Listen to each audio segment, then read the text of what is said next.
ከ11 ህጎች አሉ ህይወታችንን የሚመሩ ከነዚህ 11 ህጎች አንዱ ዩኒቨርሳል ሎስ ናቸው አንዱ ሎ ኦፍ ፖላሪቲ ነው የሚባለው ሎ ኦፍ ፖላሪቲ ስቴት የሚያደርገው ነገር ኤቭሪቲንግ ሃዝ አን ኦፖዚት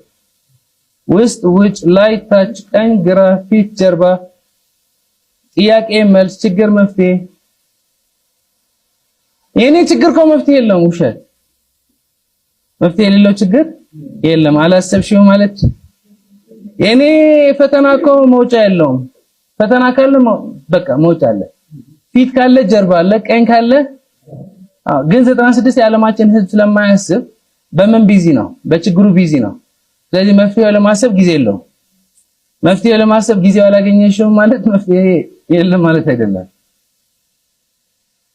ግን 96 የዓለማችን ህዝብ ከማሰብ ሞት ይቀለዋል ምክንያቱም 6 የአእምሮ መሳሪያዎች አያውቃቸው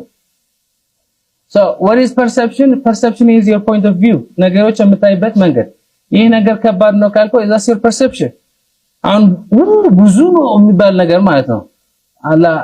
አንድ ሺህ ለሚያገኝ ሰው 10 ሺህ ብዙ ነው that's perception 100 ሺህ ለሚያገኝ ሰው ግን 10 ሺህ ትንሽ ነው 10 ሺህ ለሚያገኝ ሰው 100 ሺህ ብዙ ነው 1 ሚሊዮን ለሚያገኝ ግን 100 ሺህ ትንሽ ነው ብዙ ነው compared to what ብዙ የሚባል ነገር የለም it's just our perception